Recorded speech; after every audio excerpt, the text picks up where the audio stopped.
make it 4 wins in a row for the Ottawa Senators.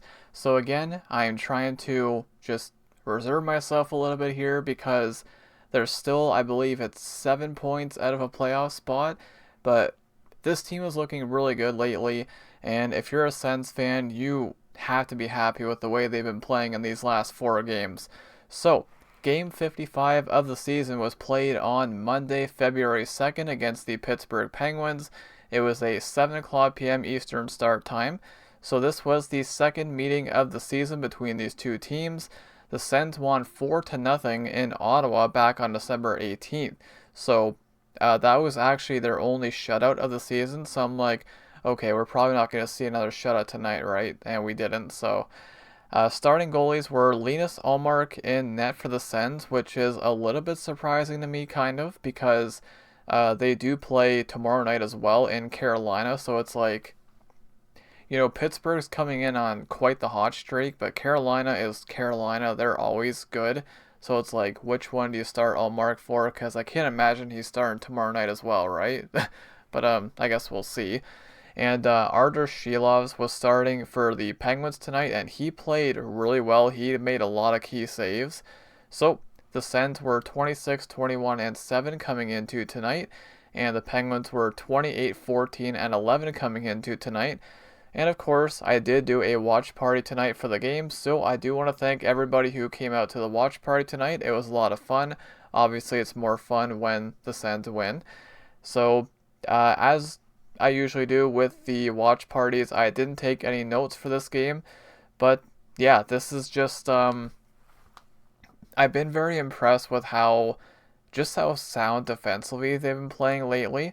I know Allmark did allow a couple of goals tonight. I don't really blame him on the first one. The second one, maybe, kind of, but at the end of the day, they've been playing some just very impressive hockey these last 4 games. And I'll say it again, you gotta be really happy with how they're playing if you're a Sens fan. Alright, so let's go ahead and dive into the stats here and talk about tonight's game. So the Sens win by a score of 3-2 in Pittsburgh against the Penguins. So they are now 27, 21, and 7 on the season. Pittsburgh is 28, 15, and 11. A lot of overtime losses there. And I believe they were 7, 1, and 2 in their last 10 coming into tonight. And they won, I think it was 6 in a row. Let me check that real quick. I'm pretty sure, yeah, 6 in a row. Yep. So they ended their 6-game winning streak, the Sens did. So hot team coming in. Sens were on the road as well, so just another impressive performance. So we look at the stats here. There is one thing that I'm not happy about, and you're probably looking at it right now.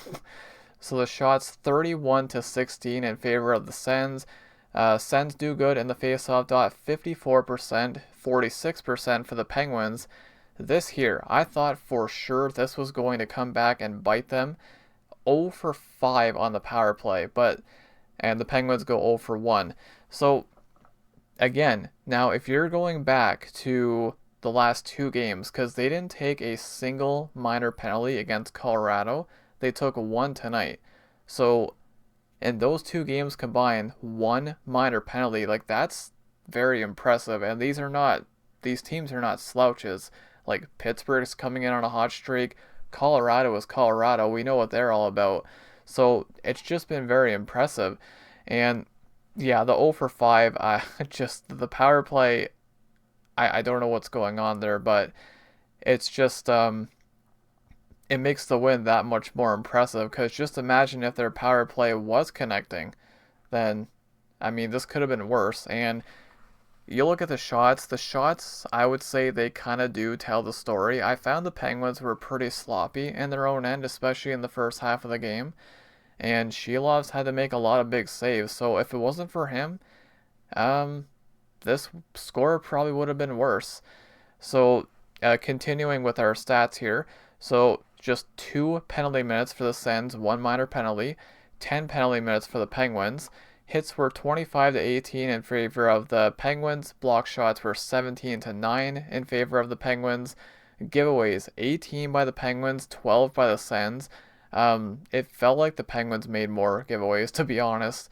Takeaways were 8-6 in favor of the Sens, and these two teams will meet again on March 26th, and that'll be in Ottawa.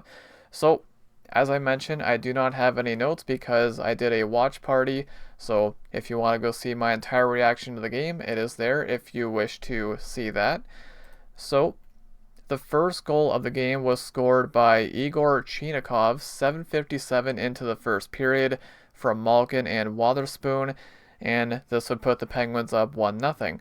So this goal here, I don't really blame Allmark for this one. It's a 2-on-1 clear-cut chance by Chinakhov. He can't really do much there, so yeah, so I don't know what you can do on that play if you're Allmark.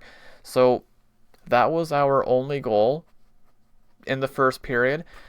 And during the watch party, I said it I'm like, hey, the Sens are playing good. Just keep playing the same way, and I think good things will happen. And they did, because I liked their first period, even though they were down 1-0. So they outshoot the Penguins 13-7 in that first period. So they're playing pretty good. So we roll into the second period, and Michael Amadio scoring his first goal in, I forget how long it is, first goal in forever, it feels like. His 8th of the season at the 1:35 mark from Clevin and Pinto, and this would tie the game at 1. So, good start for the Sens to the period. And this was the only goal of the second period. Outside of that goal, there wasn't really too much going on. The shots in that period end up being 9-3 for the Penguins, or sorry, the Sens. So, after just 2 periods, the Sens have allowed 10 shots. So, again, I don't know where this impressive, sound, defensive style came from, but I am all for it, especially if it wins you games, right? So we roll into the third period. We're tied 1-1. And this guy, once again, I know it's probably not a surprise at this point, but I basically wear my Stützle jersey every single game. And he had a pretty good night tonight. So Stützle does score his 26th of the season at the 6:46 mark from Batherson and Spence, and this would put the Sens up 2-1. So on this goal too. So Batherson had a breakaway. It was stopped. Hecka was saved by Shilovs, and then Stützle buries the rebound. Again, Shilovs made a ton of huge saves. So now lose my spot here.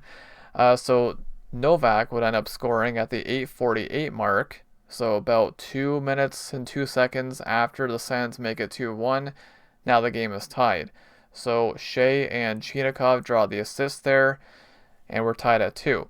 So now this third Sens goal is a bit controversial, I would say. So Giroux would score his 11th of the season from Stützle and Batherson at the 14:52 mark, and I don't know. This is coming from a Sens fan here, and again, I said it during the broadcast or the watch party. I mean, I don't know. I feel like it's kind of 50-50 because what happened here was Giroux was pushed into Shilovs. There was going to be a penalty against Pittsburgh, so I think because of that, the goal counted. So he goes into Shilovs. The puck does go in. The net comes off too. But yeah, Pittsburgh, they'd end up challenging it for goalie interference, and it ends up counting. But in the during the watch party as well, I was like, well, they gotta challenge this surely, right? Because the Sens power play was terrible tonight. So it's like if worst case scenario, you lose the challenge and you're shorthanded, that's probably not going to hurt you, and it didn't. But yeah, this goal ends up standing. I'm mildly surprised that it did, and that ends up being your game winner, 3-2 final. So we look at the 3 stars of the game. First star of the game was Stützle. He had a goal and an assist. Second star of the game was Giroux with the game-winning goal. And the third star of the game was Shilovs with a .903 save percentage. And again, he did have a pretty good night. He made a lot of big saves.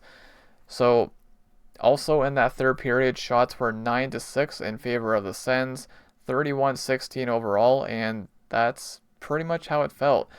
So we'll go through the box score here for the Sens. So looking at the forwards, so Stutzla, as mentioned, had the goal and an assist. Batherson had 2 assists, and Pinto had an assist. Amadio and Giroux had 1 goal. And for plus minus, it's kind of all over the place tonight. So we got Stutzla, Batherson, and Giroux all +2. Pinto, Nick Cousins, and Amadio were +1. And Eller, Halliday, Gregg, Dylan Cousins, Zetterlund, and Kachuk were all -1. And ice time leader was Stutzla with 20.46. Shot leader was Kachuk and Stutzla with 4 each. And Stutzla also had the most blocks with 2. And then leading the forwards in hits was Batherson and Nick Cousins with 3. So now looking at the defense stats, we got Spence and Clevin each had 1 assist. And plus minus, again, it's all over the place. So Spence and Clevin were +2. Zub and Sanderson were +1.